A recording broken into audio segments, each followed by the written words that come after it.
Hey Andrew, welcome. Oh, Sorry you well, got snowed in yes. here. Andrew, we are so sorry about the snow. No, I was joking with, I can't remember if it was Rick or Royce, but I get like the full Utah experience. So You're much getting more. that, especially if we can get you up on the slopes, Yeah, there you go. Yeah, Well, I'm Scott Hall, Andrew, and I'm the one that kind of coordinates seminar. And Wave Echo, she's the one that makes all of the details and logistics happen. So anything we can do to support you today. Thank you for that. I appreciate it.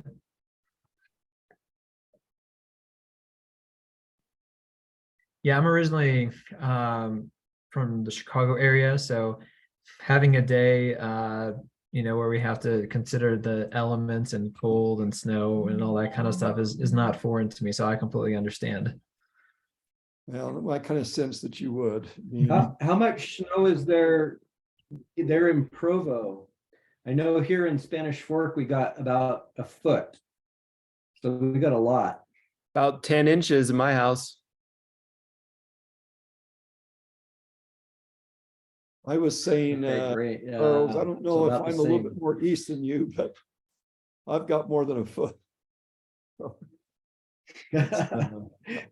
It must have blown up in and stayed at your house, Scott. Well, yeah.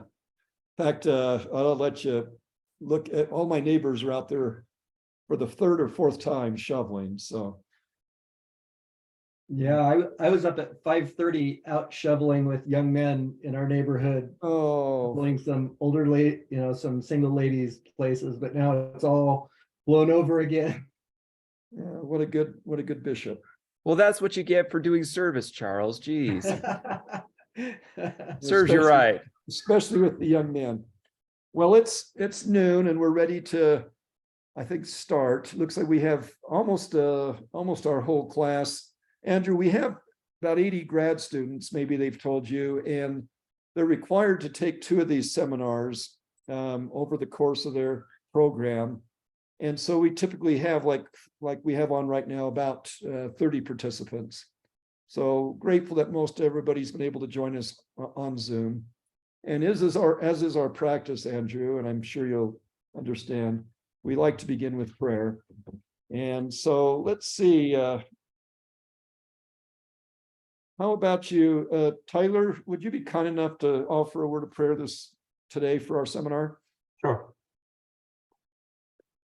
Our Father in heaven, we're grateful to be gathered together. We're grateful for the technology that allows us to continue with our work and studies. We thank thee for the opportunity to attend BYU and for its special spirit. We ask thee to bless those who are struggling today, that they can be safe and comforted. We pray that we can rejoin next week and enjoy each other's fellowship. And we say these things in the name of Jesus Christ. Amen. Thank you, Tyler, very much. Echo, any announcements you have? Ipso, any announcements you have? There's Faculty Friday this Friday at noon in the lab, and snacks will be provided. Snacks, huh? Yeah. Any more details on those snacks? Healthy, yummy fruit and deliciousness. Wonderful. And Echo, who are our coordinators or moderators this time? I think you said that in your email, and I can't remember. Who's our moderators? Can they raise their hand? I think it was Stephen and Haley. Okay, awesome. And just so you know, Andrew, we will be talking, discussing, and dissecting your words today throughout the course of the next 7 days. Our moderators will come up with some prompts and we'll engage in a very lively and spirited discussion. And we may have to have you come in later in the week or the 7-day period and arbitrate some of these, spirited discussions and have you weigh in on them. But this has been a good exercise. We're grateful for our moderators and then just remind all of you students about the importance of your 2 projects as well. Well, very good. Royce, would you mind doing intros? I'm sure you've done a few of those already for Andrew, and hopefully you've got it down by now. But we'll turn the time over to Royce, and then from Royce, Andrew, and Andrew, we'll go right up to 10 minutes to the hour. If you want to do Q&A throughout, or if you want to do Q&A at the very end, that's your call. Just let us know. Okay, but Royce, time is yours.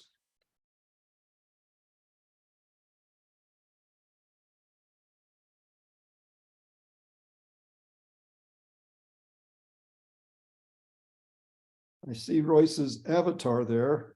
Is Royce on? Peter, you want to do a quick intro on Andrew, and then we'll let Andrew take it over.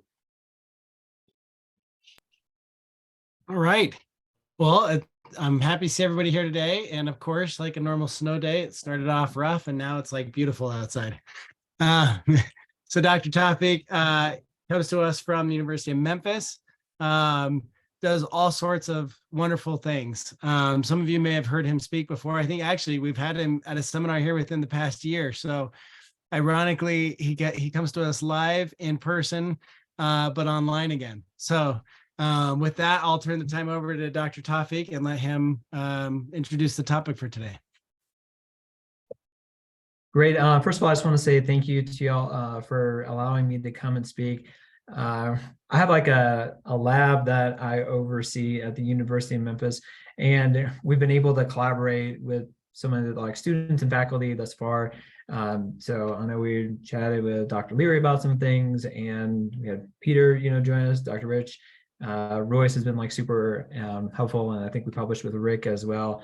And so I kind of joke within our lab, like all roads lead to BYU, because you guys do so many different things. So I'm really honored just to be able to be here and chat a little bit further with you. So I'll present here in a little bit and share my screen.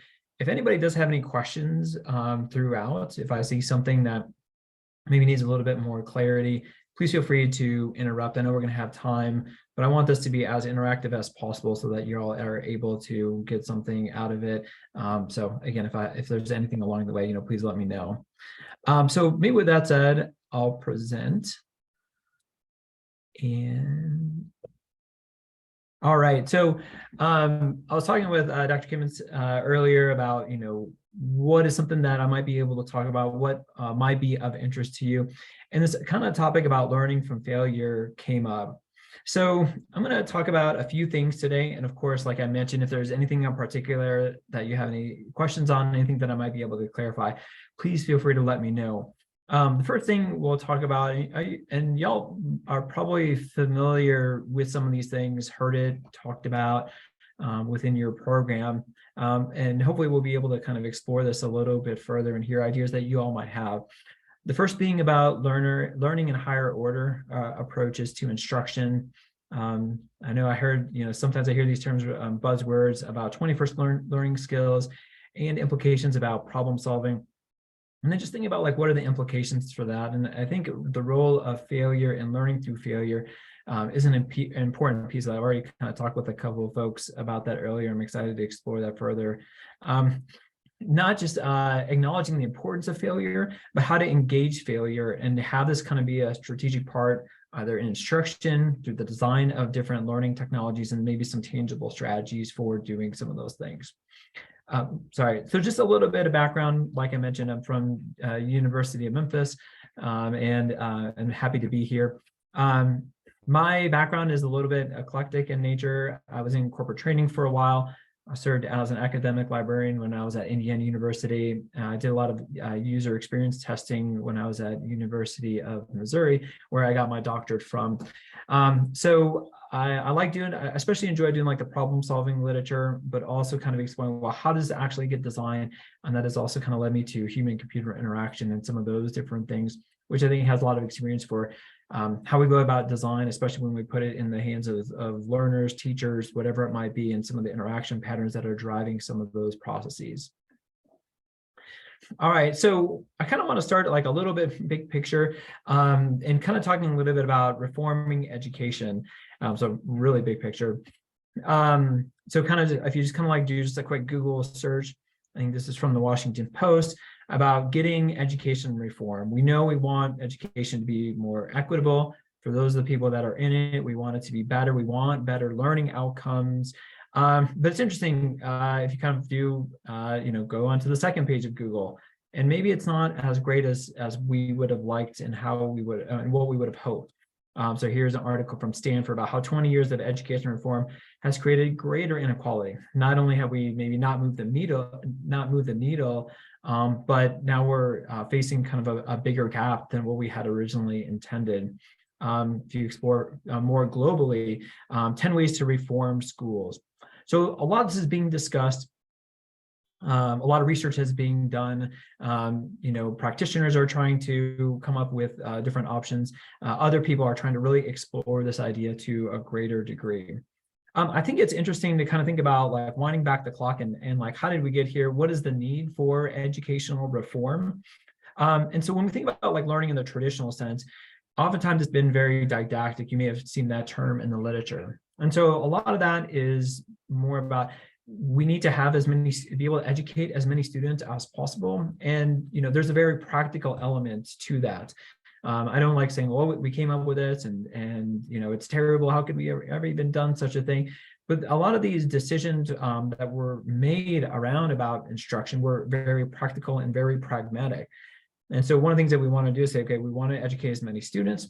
So we need to have more of an efficiency type of approach. So lecture is the most efficient way possible of doing that. But it has like some other implications for thinking about that. Oftentimes, how do we get students from point A to point B, again, in the most efficient way as possible? But again, as we kind of think about it from a more of an educational reforms perspective, maybe where we need to adopt a different mindset. And so when we think about like what those strategies entail, oftentimes as we kind of look at many different educational settings, lecture-based approach, sage on the stage, you probably heard that term, where the instructor is up there, they're the main disseminator of knowledge, and they're able to do it at their flow as they deem as important. And again, like that's very practical, because if I'm the sage on the stage, I can make sure that everyone got the same information. The information that I think is really important, we're able to make sure that everyone is able to access it. And so I'm not really too concerned, like, oh, maybe they didn't come across this as part of their inquiry. And so I can control the flow of content. It's also really good, especially if we think about it from a K through 12 perspective.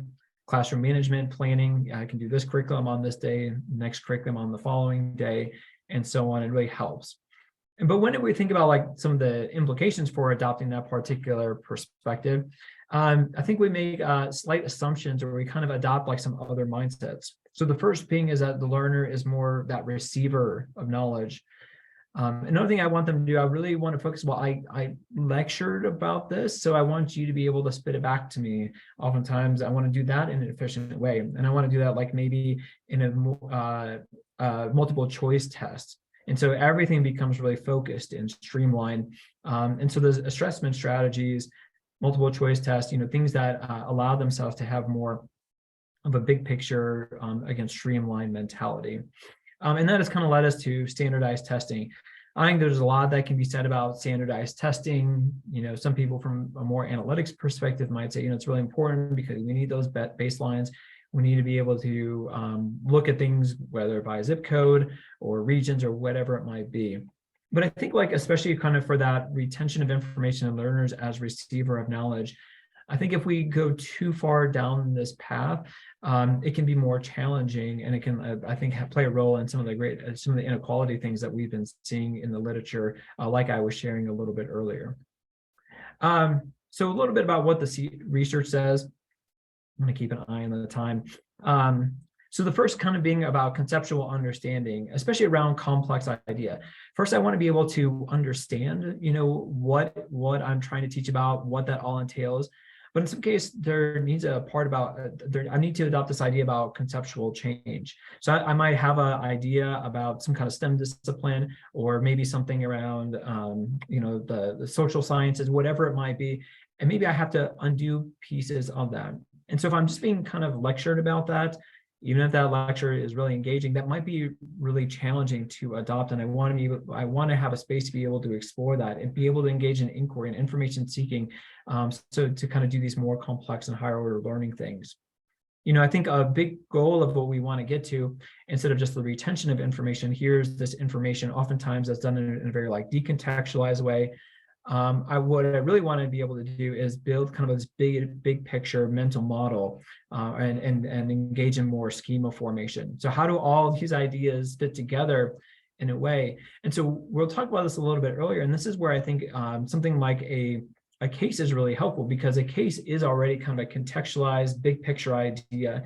And then if we're able to engage in inquiry and information seeking and problem solving around that case, that already is kind of in a format that lends itself well to that mental model and schema formation. And it also leads to other higher order learning outcomes like transfer.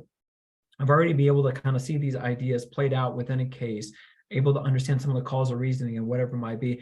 And now when I encounter a similar case, I'm able to kind of overlay that blueprint. I'm able to engage in this thing that we call like similarity assessment, overlay it from one context on to the next. And so over time, and we'll talk about this a little bit further, I'm kind of developing this case library that I might be able to draw from.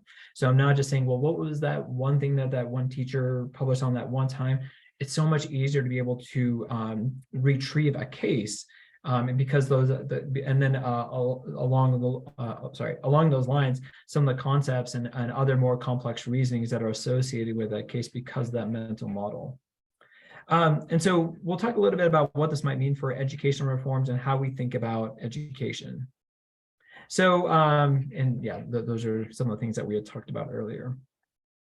All right, so you probably kind of heard this term about constructivists, and I'll kind of go into like the more theory pieces, but just to make sure that we're all kind of on the same page. So if we're not doing a lecture-based strategy, or if we're saying that those may have some inherent challenges with that, then what? And so if the overall goal is that knowledge construction piece, and if we know that lecture-based approaches might serve as a particular challenge and maybe even a barrier, some might argue, what other strategies should we be adopting, and what are some ways that we should be thinking about? So kind of like contextualizing some of these terms that we may hear about, especially around more educational reforms. So in the past, again, just to kind of remind us, it was about retention of information. Oftentimes that was done in like decontextualized facts, here are the 5 different things that you need to memorize. And that has led to well-structured assessment. But in more recent years, and again, like this is, I think, driven by access to information, which has really been catalyzed by access to technology. We realized, well, maybe we need to be thinking about that. Maybe we need to be thinking about critical thinking. Maybe we need to be thinking about problem solving and collaboration.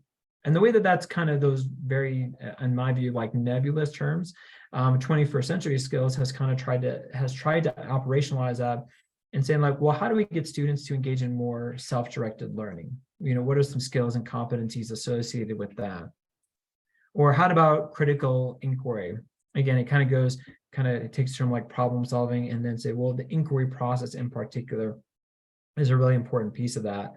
And maybe if we spell out what are those learning outcomes and what are those strategies, we begin to value some other skill sets, like the ability to ask questions, not just the how, what, and where, but maybe being able to combine different variables and thinking about more meaning-making type questions and other types of more complex types of questions that really show a depth of understanding, if you're familiar at all, kind of with that deep learning literature.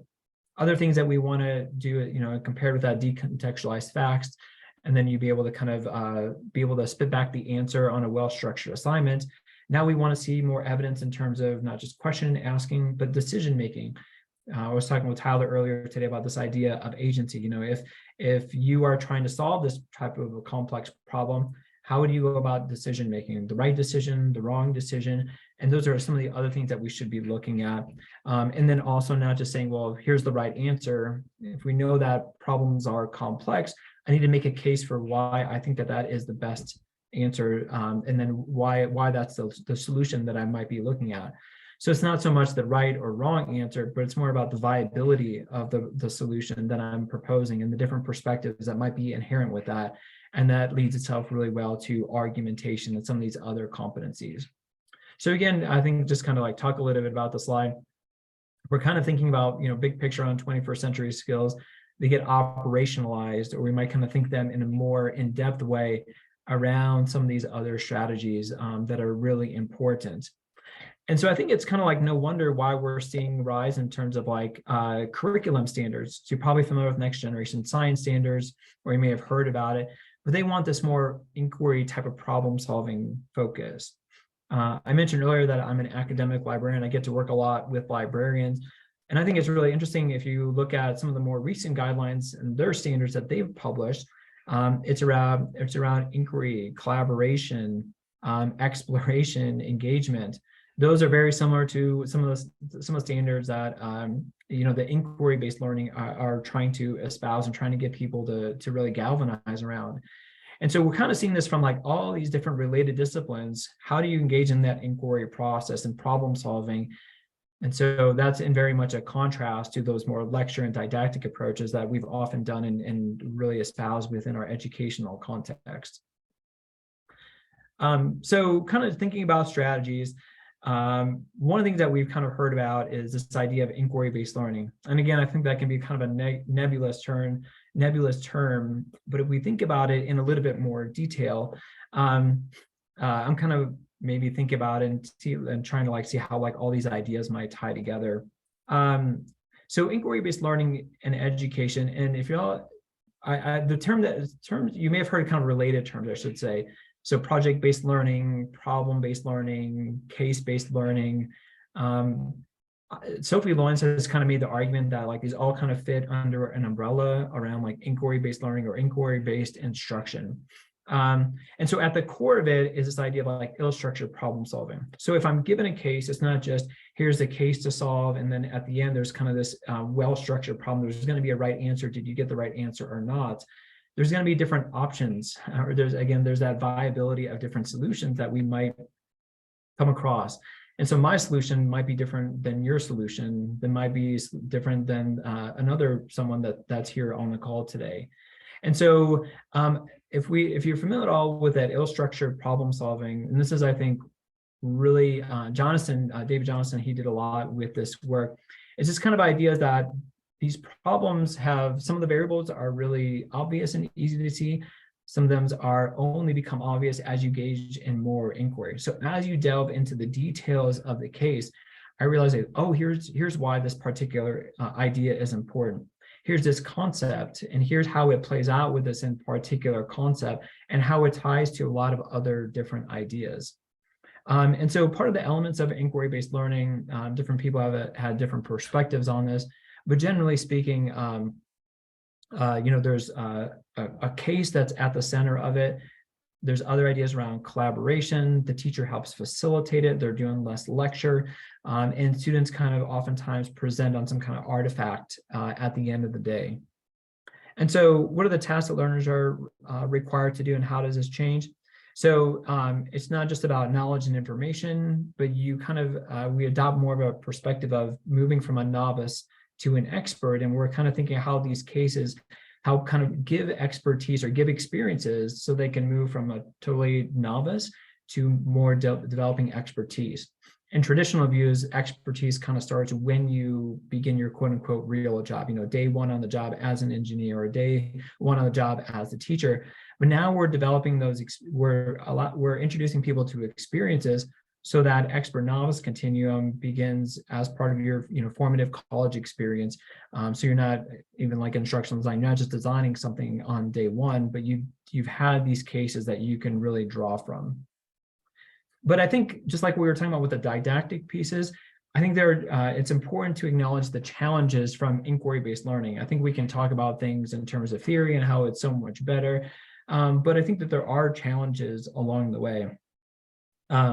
I remember some colleagues and I had done a study, but this was a while ago. One quote really stood out to me from one of the students, where a student said, "I felt like my teacher was Google."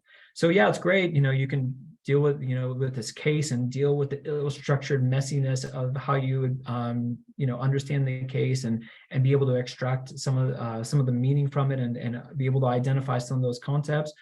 But some students can feel like they're just thrown into the deep end, or, the teacher was the Google search bar, right? That's not really benefiting education if we're moving from one problem to the next problem. Wei Hong has also talked about kind of this theory to reality problem. And there's also kind of other ideas related to it. Yeah, again, it's great that you can provide someone a case and this ill-structured problem, but that's a lot to ask of a particular novice, and from like a cognitive load perspective, what you're actually asking of a learner, that can be really challenging, especially when you consider the dynamics of classroom management and all these other things. So kind of you need to deal with that core problem space, but also you're dealing with these related parts that are related concepts. And Cindy Malasaurus kind of talked about kind of that core problem, but also as you're kind of dealing with the case, these related more tangential concepts. So how do students prioritize the main problem and then the related conceptual spaces? I mean, those are very real challenges that as educators, instructional designers, teachers, whatever it might be, that we need to deal with and acknowledge as part of that instructional strategy within inquiry-based learning. And so what's been helpful for me is this idea of like case-based reasoning. And you may have kind of come across this or see people like Roger Schenck or Janet Kolodner referenced in the literature. And I think it's important to differentiate this with case-based instruction and how case-based instruction is different than case-based reasoning. So case-based instruction, you're probably familiar with this with like business classes or law classes, where a case is at the center of a discussion. So you might say, why did Blockbuster fail? And I remember kind of doing that in my own business classes. And you kind of talk out loud as a case about, what's the good, the bad, and the ugly of this case. But you're not necessarily solving the case. You're just asking to serve as kind of a collective reflection around the case. As opposed to case-based reasoning is more about how people go about reasoning the case, especially when they're given agency to solve that complex problem. And so an important part of this is if you're given a narrative, if you're given a particular idea, you're going to explore that case in more detail. And if you're asked to actually solve the case, as opposed to just kind of reflecting on it, like you might do in case-based instruction, where you kind of have to turn something in, whether it calls a reasoning map or a prototype, whatever it might be, you're going to engage in more iterative type of thinking. And you're going to be able to kind of, here's one case and see how this case ties to another related case that I solved. And that might, in that case, might tie to another one. And so as I'm given more agency around reasoning through that case, I'm going to think of myself more from a novice to an emerging novice, develop more expertise over time. And another piece I think that's really important, and Janet Kolodner, she's been really great in talking about this, is I have this experience and I'm able to kind of index or maybe label that experience. So if I'm doing this like in a medical context and I'm coming across a child with like juvenile diabetes, I might tag this with age, the diagnosis, the solution, maybe the gender, whatever it might be, maybe the context that I find myself in. And so now when I come across another case, that's almost like a search term that I can actually retrieve on. And then now I'm able to kind of combine and think about those cases in a more meaningful way. I have like an image here, but basically there are 4 R's to case-based reasoning. The first thing I want to do is I want to try and retrieve it. And then I want to try and reuse that case. If I find, here's a juvenile diabetes, but it's actually more of an adult diabetes, I might need to revise it. I'll maybe re-index that case as I kind of encounter some kind of challenge, and then I'll retain that new case. And it's a little bit different in this context. And so one of the things that people have argued is that, like with a more lecture-based didactic approach, here are kind of what these experiences might look like. But as you kind of gain expertise over time, the memories start to get networked, and because we've been able to index or refine some of those indices. And then now we have like a really efficient retrieval where a lot of these experiences are able to be retrieved in a more efficient way. And that's what experts are really great at. Not only are they really great at problem solving and being able to kind of think through the problem, but they're able to retrieve the right case at the right time because they've been able to index or label that experience, which helps with their retrieval down the road. So, and so there's also other parts I think that are important if we kind of adopt this more case-based reasoning, this more narrative-driven way of thinking through instruction. So the NSF just published something recently about how storytelling inspires representation in STEM communities. So not only are we reasoning with it, but we can engage in other more socio-emotional pieces around representation or seeing myself in a particular case. that also kind of lends itself well to motivation and again, some of those more other elements of instruction that we might not otherwise consider, especially if we're doing it from a more lecture-based approach. So kind of just talking about the failure piece, I think it's important to ask, or important to consider, that if learners are given a complex problem, we need to acknowledge that they will likely encounter failure. And so I think in some respects, like this has always been more taboo. It's always been, it's oftentimes something that we wanted to avoid.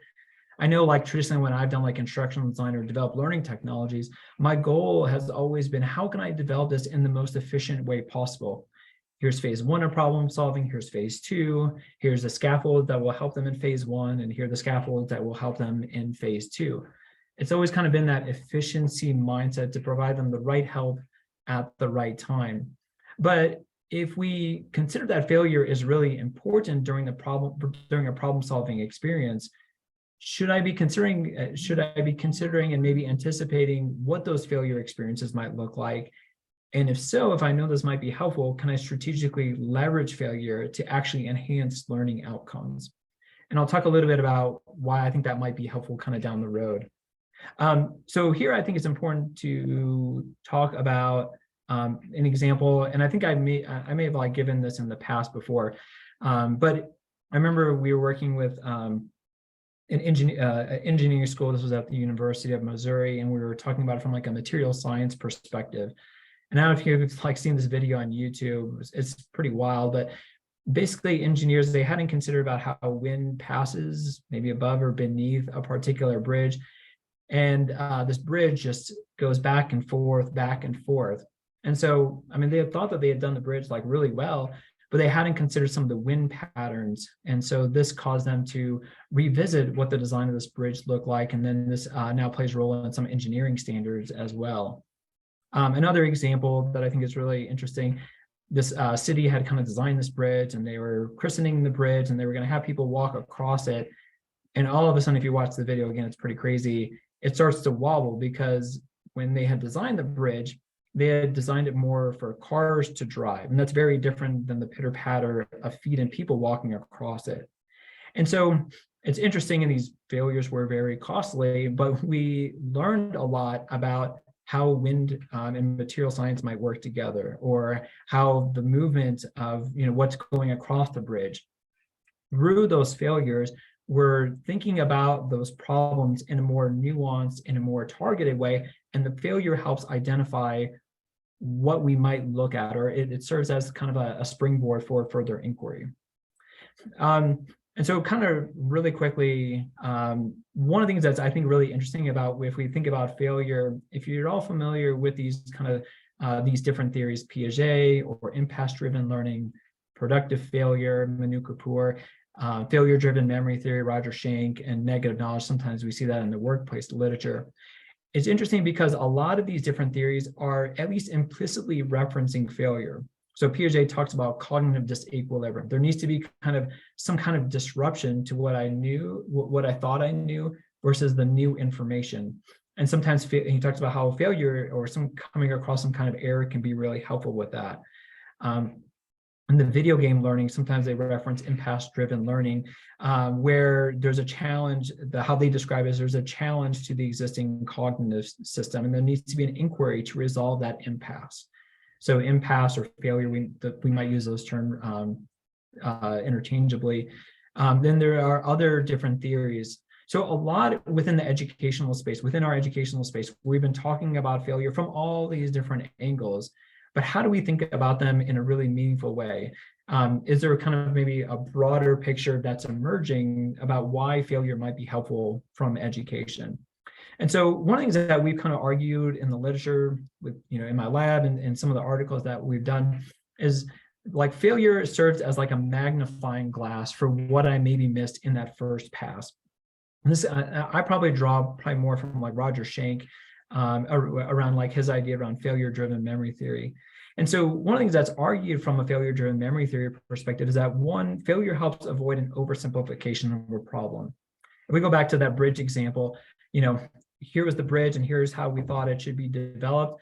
But now all of a sudden, when we think about wind and how we think about how, whether it's cars or people walking across, now I think about the problem because of that failure in a much more nuanced way. It's not just kind of like this bigger picture thing. I have more details that are assigned to that case.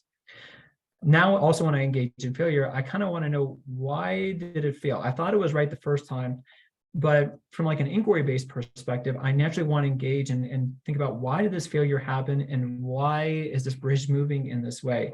And so that's kind of that magnifying glass, because I'm asking a question and now I'm a little bit more targeted in terms of my inquiry and how I'm thinking about the case. Another thing, and we've kind of like done some research about, especially when reading about failure stories and how other people may have failed, now we're able to not just have ask a question, we're more likely to ask that question, but if I'm able to solve and kind of think about that failure well, I'm able to think about it from a much more causal reasoning perspective. And that failure maybe helps identify important causal linkages or links within that causal reasoning chain that I might not have otherwise considered. Again, if I'm just doing it success, and if I'm doing it really well with a patient or design problem, now I'm able to think, well, here is how wind plays a role in a material science perspective or whatever it might be. I'm more able to identify how concepts are really tied to each other within a case. We've also kind of like done some research about how when engaging failure, I'm able to understand alternative perspectives that I hadn't otherwise considered. When I was first trying to solve the problem in that first pass, it's from one particular perspective, but now encountering failure, I might think about how other people might consider that particular problem and the failure being the catalyst for that. And so now also, we talked about index and being able to think about a case and how I label that case. Now I think, well, I'm not just labeling it with these 3 or 4 different ideas. That's how I'm labeling that experience. Now, because of the failure, and I've done additional inquiry into that, now how I label that case, because of that failure, I'm able to maybe index it with 3, 4, 5 indexes or labels. And now when I retrieve it later on, because I've actually encountered failure, I'm more likely to think about that case and then apply it and apply those lessons learned towards the new problem that I'm trying to solve. Oh, I saw a message from Charles. Does your research consider difference between micro failure and larger failure? Yes, I'm glad you asked that question, because I'm about ready to talk about that. So that's very timely. And so I think going back to Wei Hung, what he talked about kind of this theory to reality is maybe if we can embed in those failures, especially from a smaller perspective, that might help us kind of overcome this theory to reality problem. So I'm going to kind of go through this like in the interest of time. So Charles, like this kind of gets into exactly what you were talking about. And so one of the things, maybe what I'll do is I kind of show this image. I know in the past when I've thought about instruction, the metaphor that I've often used is from like a constructivist perspective. That kind of leads me thinking about like how I can build that instruction brick by brick, layer by layer. But more and more, especially as I think about failure, I more think about it in terms of how are learners engaging in the problem-solving process, and failure kind of serving as maybe the different iterations of problem solving. Here's failure and here's round 1.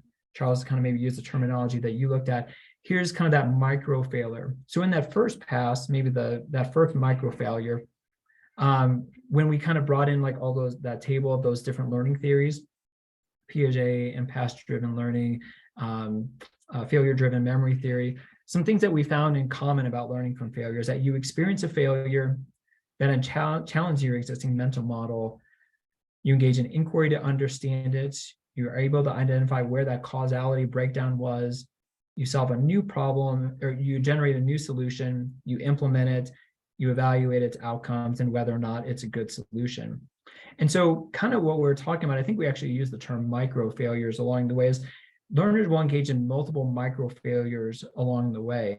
And one of the things that we wanted to look at for future research is how are micro failures maybe like in early stages of problem solving different than they are in later stages of problem solving. And now as we design instruction, we say, well, let's make sure that we build in opportunities for micro failure so people can actually learn from them. So you don't think about the failure or reflect on the failure at the end, at the end of the week from your problem solving case, but you're actually kind of thinking about them and you're engaging failure early and often, and you're oftentimes reflecting about it. You're talking about it collectively, as opposed to this more summative thing, or in some educational circles, it's something that you outright trying to avoid because I'm trying to design my learning technology as efficiently as possible. I don't really have time for failure. And so again, kind of like thinking about these two images like juxtaposed with one another, I've kind of like shifted my perspective from thinking about it like a constructivist, building brick by brick, constructing layer by layer, to much more how many cycles am I able to build in as part of my instruction, and trying to think about that more overtly and have that be like a really important piece of my design strategy that I'm trying to do. So, so also I think that's also kind of changed like from how I think about the role of the instructor. Instead of like the disseminator of knowledge, here's what they're going to be teaching on, in this part of the curriculum, instead of how they can be an expert facilitator of the learning experience, not just how knowledge construction is happening, not just how they're coming across particular concepts, but how they can get students to think about and reflect on that failure. And I think there's I think important pieces to that, because do you talk about it more one-on-one? Do you talk about it in terms of a collaboration setting? Do you kind of sprinkle in different reflection strategies throughout the learning experience, so that and that's part of the strategy, knowing that students are failing along the way, and getting that failure out in the open so that we can talk about it, and it can be this collective experience as part of that case-based reasoning strategy. So kind of thinking about it, and I want to have time for a question and answer. My advisor was Dave Johnson. He was always really keen on saying a theory is worthless unless you can actually apply it. And so I try and like think, how can I bridge this theory and make it really practical? And I have to kind of give a shout out here, especially to Ike Choi at University of Georgia. I know BYU and University of Georgia has a really strong connection, but he's been really instrumental in helping me think about this, bridging that theory to practice. So again, contrasting how I might change my instruction or design of learning technologies. In many cases, I'm thinking about how can I design a case and how I can build in the scaffolding at the right place at the right time. But if I kind of adopt this failure or micro failure approach, I'm going to think about the strategy in a slightly different way, but I think it has really important implications. So first I want to do is I want to have an activity just beyond their ability. And so I'll talk a little bit about how that's different than just traditional views of scaffolding. Another thing I want learners to do, I want them to be able to talk about failure. I want them to know that they are going to encounter failure, and I want them to be able to anticipate that. And then I want them to be able to articulate it, not just after they encounter it. Again, I want to intentionally create opportunities for failure, and I'll talk about strategies for doing that. I want to be able to revisit encounter failures, not just you anticipated. Maybe you encountered failures that you hadn't actually anticipated. How can we reflect on it? How can we think about it in a more substantive way? And then how can we consider future failures? Yes, you maybe, or maybe I failed in this one case. What would happen if like that case was a little bit different? What would failure look like in terms of and how might your solutions developed might be different if the case looked a little bit different? So consider kind of future failures as part of those reflection experiences. So I'm going to talk about that. I know we talk about open educational resources a lot with BYU, but here's something that my colleague, Dr. Craig Shepard, and I have done. We've gotten some grant funding to be able to do this. And so the first part is being able to design an activity just beyond the student's ability. And so again, what I've done in the past was, here's a case and here are the right scaffolds so that they're going to be able to solve the problem. But what I want to do, what I want to be able to do is I want to make sure that, or I want to anticipate the failure. I don't want them to be, the failure be so demoralizing that they won't, that they'll give up, right? So that it's too much, but enough of a micro failure that they'll say, I want to be able to kind of engage in that next iteration. I want to be able to explore this. So in this case, it's really being able to really explore like I want them to be able to see what are those causal linkages, and that the failure will really point to those concepts that they maybe hadn't otherwise connected and be able to kind of anticipate those and have cases designed around them. The second thing I want them to be able to do, and kind of contrasting a little bit with the more didactic piece, before thinking about the main source, oftentimes a textbook, I want them to be able to read and retain.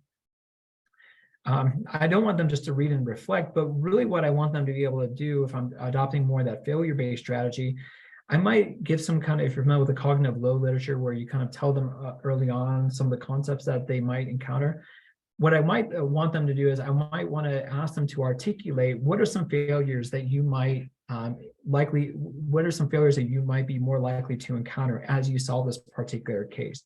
I want to make that failure really overt and be part of the vernacular even before they go about solving that problem solving.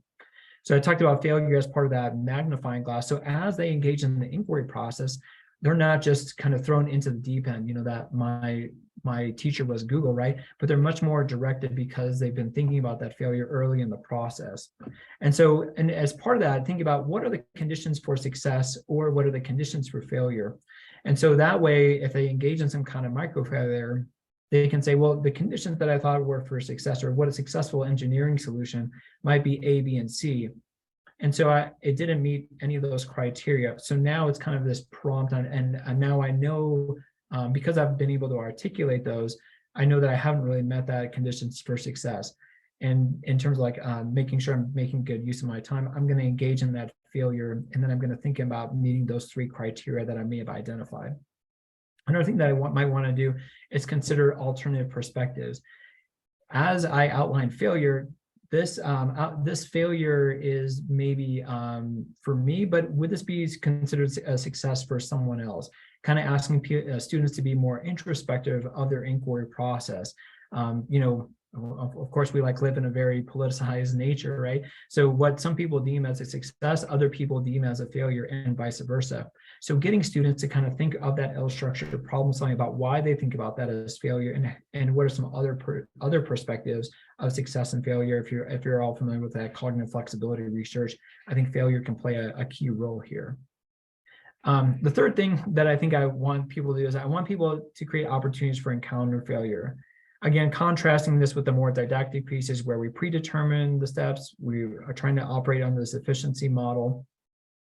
I don't want them just to read and reflect, but what I might ask them to do is I might structure my instruction where I give them a problem-solving experience, and then I do instruction later. And this is like really Manu Kapoor's work, where he talks about providing them problem-solving, knowing that they'll fail, and then doing instruction, almost kind of like this flipped classroom mindset, but giving that problem-solving experience first. I also might ask them to not just provide, like when I do scaffolding, what are the best solutions that you've considered, all these other kind of things. In years past, I would often gloss over the failure questions, but instead, maybe what I'll do is I'll embed scaffolds that actually consider learners to talk about their failure, what went well, what didn't go well. As you move forward, what are some causal reasoning things that you might consider in that next iteration? And that's, again, acknowledging that failure will happen and then being able to leverage that intentionally. Another thing that I think is important is not just, we've done some work on causal reasoning, how that can be a representation of someone's mental model, not just asking them what are the right ways to solve a model, but asking them to say, what are some, if you were to outline different ways that the solution might fail, outline 3 or 4 different ways that the solution might fail. And again, making that be a really intentional part of the learning experience as learners solve cases and consider them. And then lastly, if I'm thinking about number 3, a really simple way to do this is engage like narratives of failure. I was mentioned like working with Ike Choi at University of Georgia. He talks about how he works with veterinarian students, and he asked veterinarian instructors to talk about failure experiences that they've seen in their everyday practice. And so asking people to talk about those and reflect on those, especially experts to be able to do that, has been really helpful for him and how he's building that into their learning strategies. The fourth thing that I might do, I want to be mindful of time, is I also probably want to embed in multiple opportunities for reflections. And when I ask students to share, tell me what you learned from this case, or now we're going to talk about this at the end of the week, I didn't want them just to share what they've done, but tell me about all the failures that you may have encountered along the way. And hopefully that, again, normalizes failure and normalizes learning from failure. So one group can say, hey, I encountered those same failures, and here's our lessons learned that we came from it. And then maybe another group was able to reflect on their own failure, and they are able to garner different lessons learned. Going back to that first point about multiple reflections, we were actually doing some work with the University of Tennessee Health Systems, the medical school in Memphis, where we kind of engaged like multiple opportunities for reflection. So in the condition one was doing one lab and then a second lab. But in the alternative condition, they were doing a lab and then they would reflect, doing a lab and then they would reflect. And what we found out was interesting is being able to talk about, being able to provide in those more intermittent reflections. They did better on both the socio-emotional piece and also their problem-solving outcomes. And just being able to, I think, touch base early and often about those failures, I think is so important from being able to learn about those failures. So then that way, when you kind of think about those micro failures and you move on to the next stage, you're going to be much more directed because you've been able to talk about those. And then lastly, the part that I think is really helpful, especially on this right-hand column, to consider future failures, to consider, what are the reasons for the fault states. And if the situation was a little bit different, I talked about this like maybe in a medical context, if you're doing this in more urban population or a rural population, doing this with like an older population or a younger population, as you think about those future those failures that you consider, how might failure be similar or different as you consider other contexts? And I think that can help abstract and help think about connections across different cases, so that the failure can be not just really helpful for that one case, but multiple cases in other situations that the learner might encounter. So I know we're kind of like a little bit low on time, but moving forward, some, I think, important things to consider. I think failure is only as good as a reflection that follows it. Janet Kolodner, who's done a lot of work on case-based reasoning, she is really instrumental in talking about this. So I think it's important to yes, people are really good at failure, but if I don't understand why that failure happened, if I don't have that expert facilitator to help me think through and make meaning from that failure, it's going to be a demoralizing, and then it's just going to be a negative thing. So I think that's where instructors are going to be really instrumental if we move towards that more next generation science standards, or moving towards that inquiry-based learning parts that are coming across in many curriculum standards. I think there's also implications for information literacy and libraries. As we engage in inquiry-based learning and problem solving, we're going to need more research done on information literacy. What does search strategies look like in phase 1 or phase 2, or maybe that first micro learning or that second micro learning? And how can we engage librarians as a piece with it to help guide that information seeking process? Another thing that I think is really important, I don't do as much in the socio-emotional piece, but I think it is important, and I'm realizing the value of this more and more. But failure and this idea of growth mindset, ideas around growth and grit, you probably heard those terms, but thinking about that in terms of failure, I think I'd love to see those two ideas married a little bit more, how we can talk about the growth mindset, not just the trajectory that you're taking, but how failure has been a key part of that growth mindset, and allowing kids to be able to talk about that, getting educators to talk about that, and preempting them to be able to think about it, I think is an important part. And then lastly, just what we've been talking about, how instructional designers can have different strategies for design, and then being able to kind of build in those failures so that failure is done at the, in the right way. And it's not too much, it's not too little, but being able to draw from those theories and being able to draw from the research, so that, again, failure really is that meaningful learning process. All right, so I know I try to keep it a little, keep it within 12:50 or so. I know I'm at 12:53, but I'd love to be able to kind of talk about questions or ideas that you all might have for the last 10 minutes or so. Now, Andrew, if you'll stop sharing your screen for a second. Everybody, can we just thank our distinguished and featured speaker and visitor for the next couple days, and hopefully you'll be able to interact with many of us, our students and our faculty. You're here through how long, Andrew? Till tomorrow. Till tomorrow. Mm-hmm. And are you on campus with Royce? I think tomorrow, hopefully it clears up. I think we had talked about potentially, or maybe I was talking about with Rick, but hopefully tomorrow I'll be able to be on campus. And Fingers we can crossed. email Royce throughout the day too, if we have questions, but we need to bring the seminar to a close. And if all of us can wave our hands and just thank our guest and our speaker and our presenter, we're most grateful for you and your leadership, your scholarship, and our interest in continuing to collaborate with you over the years. Very good. Well, we'll bring this seminar to a close, and we should post in a couple hours the prompts for you to start working on and beginning to have a lively discussion about what we've learned and what you've talked about. And we don't want to fail. And I would draw your attention to the chat, everybody. And I think many of you know that our own Dr. West is working on a book about failure and gathering a lot of stories and case studies. Very good. Well, thanks again, and the best to you. We'll be All in right, touch. thanks, everyone. Okay. And like Rick says, let's fail forward. Appreciate you. Bye.